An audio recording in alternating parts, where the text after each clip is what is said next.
20वीं सदी की शुरुआत। इस्तांबुल में ऑटोमन सुल्तान अब्दुल हमीद ने एक सपना देखा। एक सपना जो अगर पूरा हो जाता तो आप बिना ज़मीन पर पांव रखे इस्लामिक दुनिया की राजधानी इस्तांबुल से पैगंबर मोहम्मद के शहर मदीना तक सफ़र कर सकते थे। ये पूरा इलाका एक हो सकता था। इस्तांबुल से मदीना और मक्का तक एक रेल लाइन बननी शुरू हुई। 1800 किलोमीटर लंबी इस रेल लाइन का बड़ा हिस्सा पूरा भी हो गया, लेकिन फिर कुछ ऐसा हुआ कि आज इस रेल लाइन के सिर्फ अवशेष बचे हैं। मदीना में मस्जिद अल नबवी से कुछ ही दूर पर एक ट्रेन स्टेशन भी है। सिर्फ एक म्यूज़ियम है जिसमें 100 साल पुरानी रेल लाइन और ट्रेन के डिब्बों के टुकड़े हैं। ये टुकड़े गवाह हैं उस बंटवारे के जो आज से 100 साल पहले मिडिल ईस्ट पर थोपा गया। मिडिल ईस्ट में जो तमाम गृह युद्ध और ज़मीनी विवाद आज हम देखते हैं, उन सब की शुरुआत इसी रेल लाइन की बर्बादी से हुई थी। इस रेल लाइन को पूरा न होने देने में अरब विद्रोहियों का बड़ा हाथ था। ये तस्वीर है उस रेडिंग पार्टी की जिसने हिजाज रेलवे के पुलों और स्टेशन पर हमला किया। इस तस्वीर में तमाम लोग ऊंट पर बैठे हैं, लेकिन एक शख्स पैदल है। सफर काफिया और पूरे बदन पर अरब पोशाक पहना ये शख्स असल में अरब है ही नहीं, एक खालिस अंग्रेज़ है जिसने मिडल ईस्ट में बंटवारे की नींव रखी। कैसे हुए मिडल ईस्ट के टुकड़े, एक बाप को कैसे मिला धोखा और कैसे इस धोखे ने उसके 3 बेटों को जॉर्डन, इराक और सीरिया का राजा बनाया, जानेंगे कहानी इस वीडियो में। नमस्कार, मेरा नाम निखिल है और आप देख रहे हैं खबरगांव की नई नवेली सीरीज अलिफ लैला।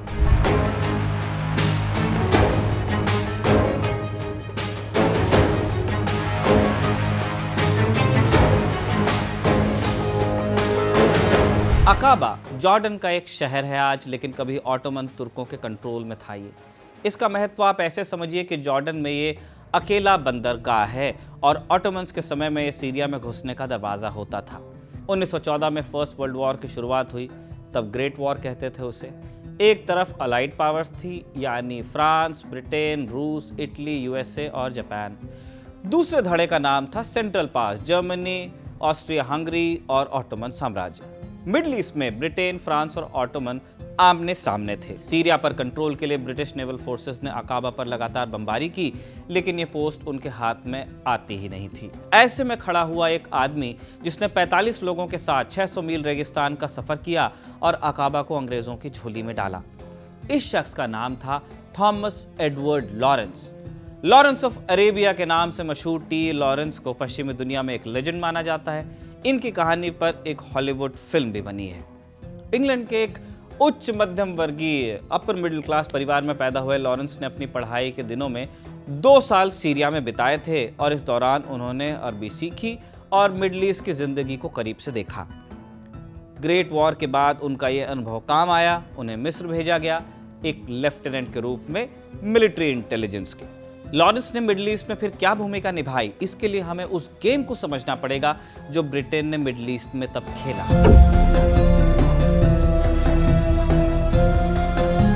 सऊदी अरब के पश्चिम में एक प्रांत है जिसे कहा जाता है हिजाज। इसमें मक्का, मदीना और जद्दा जैसे शहर हैं। ऑटोमन साम्राज्य के दिनों में हिजाज में एक नेता का उभार हुआ, हुसैन बिन अली अल हाशमी।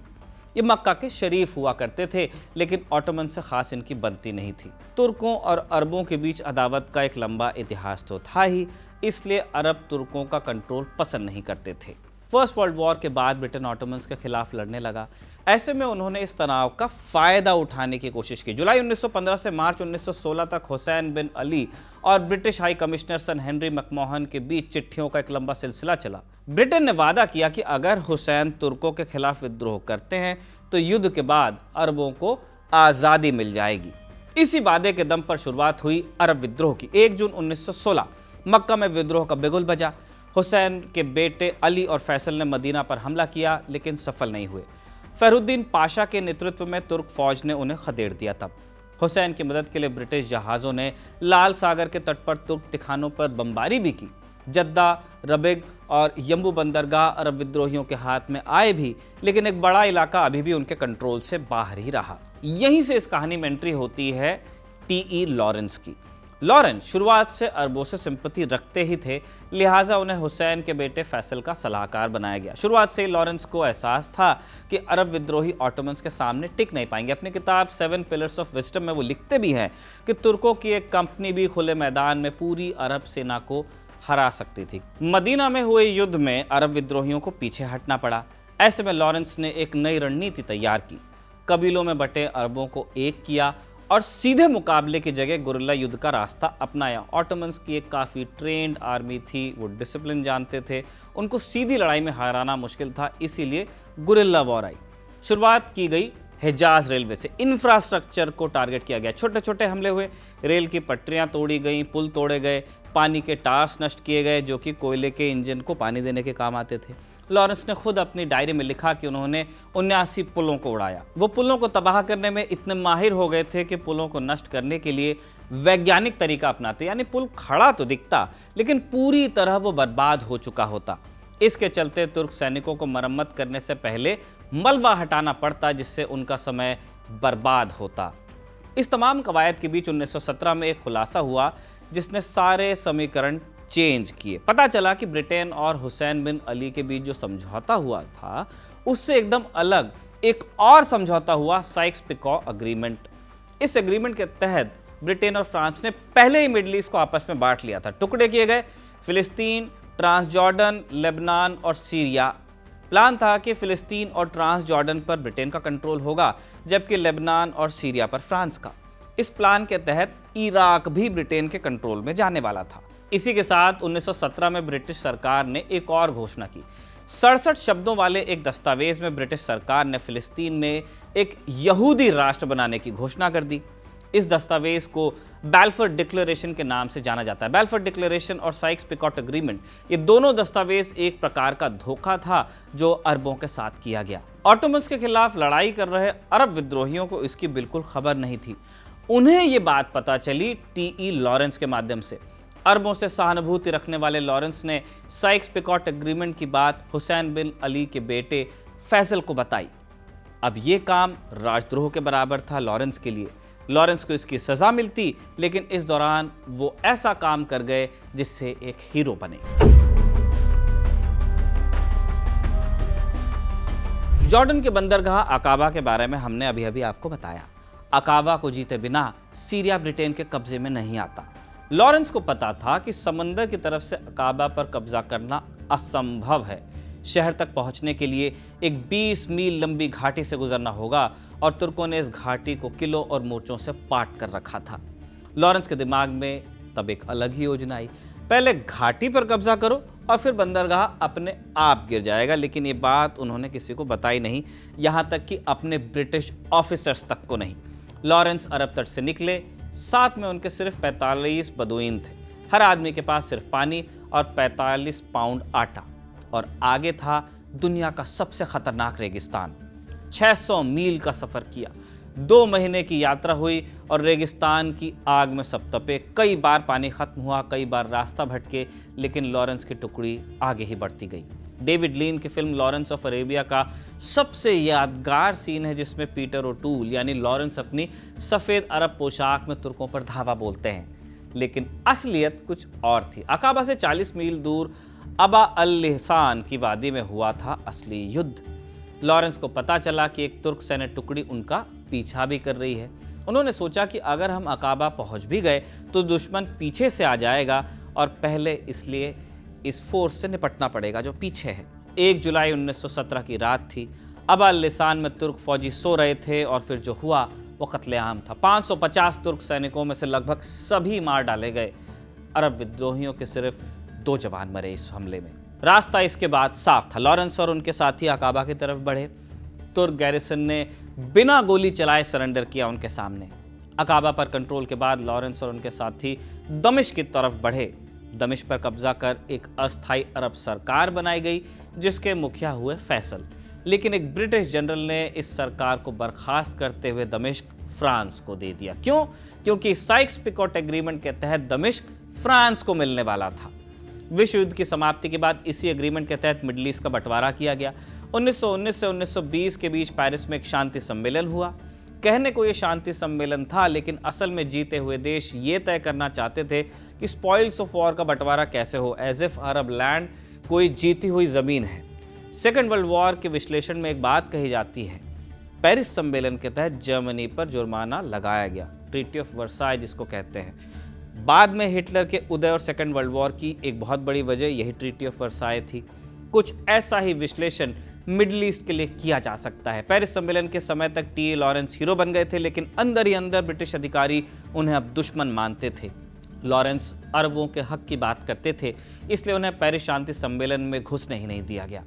लॉरेंस ने समझाने की कोशिश की, बताया कि अगर अरब हितों का ध्यान नहीं रखा गया तो इराक में ब्रिटिश शासन के खिलाफ विद्रोह होगा, और एग्जैक्टली यही हुआ। मई 1920 में इराक में ब्रिटिश शासन के खिलाफ विद्रोह हुआ, 10,000 लोग मारे गए और इस गड़बड़ी को सुलझाने का काम सौंपा गया नए कॉलोनियल सेक्रेटरी विंस्टन चर्चिल को। 3 साल तक चली मीटिंग्स के बाद 1923 में एक फैसला हुआ। ब्रिटेन, फ्रांस और तुर्की के बीच एक अग्रीमेंट हुआ जिसे लॉसन संधि के नाम से जाना जाता है। आज मिडिल ईस्ट का जो नक्शा है वो मोटा मोटी लॉसन संधि के बाद ही तैयार हुआ। इस संधि के बाद तुर्की, इराक, सीरिया जो कभी एक खिलाफत के अंदर थे, पूरी तरह अलग हो गए।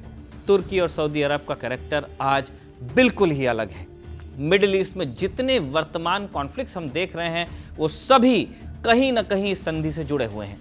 इस संधि में क्योंकि कुर्दों का कोई ध्यान नहीं रखा गया। कुर्द मिडिल ईस्ट का एक बड़ा जातीय समूह है जो दशकों से अलग कुर्दिस्तान के लिए लड़ रहा है। इनके इलाके को तुर्की, इराक, ईरान और सीरिया 4 मुल्कों में बांट दिया गया, जबकि भाषा और कल्चर इनके अलग थे, यूनिक थे, लिहाजा कुर्द हर जगह माइनॉरिटी हो गए। कुवैत और इराक के बीच 1991 में हुई लड़ाई के बीज भी इसी संधि से पड़े। इराक और कुवैत कभी एक हुआ करते थे, लेकिन तेल के लालच में कुवैत को अलग मुल्क बनाया गया। इसी तरह सीरिया से लगकर लेबनान बनाया गया। लेबनान बनाने के लिए ईसाइयों और मुसलमानों के इलाके को जोड़ा गया, जिसके चलते 1975 से 1990 तक एक सिविल वॉर हुई। शुरुआत में हमने जिक्र किया कि कैसे एक बाप को मिले धोखे ने उसके बेटों को 3 मुल्कों का राजा बनाया, जॉर्डन, इराक और सीरिया। जिस पिता की हम बात कर रहे थे, असल में वो मक्का के शरीफ हुसैन बिन अली अल हाशमी थे। इन्हें पहले तो ब्रिटेन ने किंग ऑफ हिजाज की पदवी दी, लेकिन बाद में धोखा भी दिया। दरअसल हिजाज पर कंट्रोल को लेकर हाशमी परिवार के अलावा एक और परिवार दावा कर रहा था, और ये थी सऊद फैमिली, जिसके नेता इब्न सऊद वहाबी आंदोलन के नेता थे। वो हिजाज के शरीफ हुसैन के कट्टर विरोधी भी थे। जब हुसैन ब्रिटेन के साथ मिलकर तुर्कों से लड़ रहे थे, इब्न सऊद अपनी ताकत बढ़ा रहे थे। मौका देखकर 1924 में इब्न सऊद ने हिजाज पर हमला किया। ब्रिटेन, जिसने हाशमी फैमिली की मदद से ऑटोमन्स को हराया था, उन्होंने इस लड़ाई में इब्न सऊद का साथ दिया, उन्हें हथियार दिए। शरीफ हुसैन को भागना पड़ा। मक्का और मदीना सऊदों के हाथ में चला गया और इस तरह एक नए राज्य का जन्म हुआ, सऊदी अरब। हुसैन बिन अली ने इसके बाद अपनी बाकी की जिंदगी जॉर्डन में रहकर गुजारी। बेटों का क्या हुआ? हुसैन के बाद उनके बेटे अली ने कुछ वक्त तक हिजाज की सत्ता संभाली, लेकिन उन्हें भी हटना ही पड़ा। हुसैन के दूसरे बेटे फैसल का जिक्र हमने टी लॉरेंस की कहानी में किया था। फैसल ने सीरिया में सरकार बनाई, लेकिन फ्रांस ने उन्हें वहां से हटाया। बाद में जब इराक में ब्रिटेन के खिलाफ विद्रोह हुआ तो लोगों को शांत करने के लिए ब्रिटेन ने फैसल को इराक का किंग बनाया। इसके अलावा हुसैन के तीसरे बेटे अब्दुल्ला को ट्रांस जॉर्डन की गद्दी मिली। ये ब्रिटिश प्रोटेक्टोरेट का हिस्सा हुआ करता था और 1946 में इन्हें आज़ादी मिली और तब से इसे कहा जाता है जॉर्डन। हुसैन बिन अली अल हाशमी के परिवार में ये इकलौती राजशाही है जो वर्तमान में भी कायम है। 100 साल पहले मिडल ईस्ट में जो हुआ उसका असर वर्तमान पर कैसे पड़ता है? फिलिस्तीन उसका एक बड़ा और ज्वलंत उदाहरण है, लेकिन इसके व्यापक असर भी पड़े और इसके लिए आपको हाल की एक घटना पर चलना होगा। 11 फरवरी 2025 के रोज़ अमेरिका के व्हाइट हाउस में राष्ट्रपति ट्रंप और जॉर्डन के किंग अब्दुल्ला बिन अल हुसैन के बीच ही एक मीटिंग हुई। जॉर्डन के फिलिस्तीन में बड़े स्टेक्स हैं। जॉर्डन फिलिस्तीन के एकदम बगल में तो है ही, इस देश का फिलिस्तीनी मुद्दे से जुड़ा लंबा इतिहास भी है। ये जानते हुए भी ट्रंप ने किंग हुसैन के सामने ही 2 टूक कह दिया कि हम गाज़ा को लेने जा रहे हैं। फिलिस्तीनी मुद्दे से हमदर्दी रखने वाली आवाज़ें ट्रंप से नाराज़ हैं, जाहिर सी बात है, लेकिन इस मुद्दे पर किंग हुसैन को भी गुस्से का सामना करना पड़ा। सोशल मीडिया में उन्हें अरब देशों का गद्दार कह दिया गया। कई लोगों ने इस प्रकरण को उनके परिवार के इतिहास से भी जोड़ा।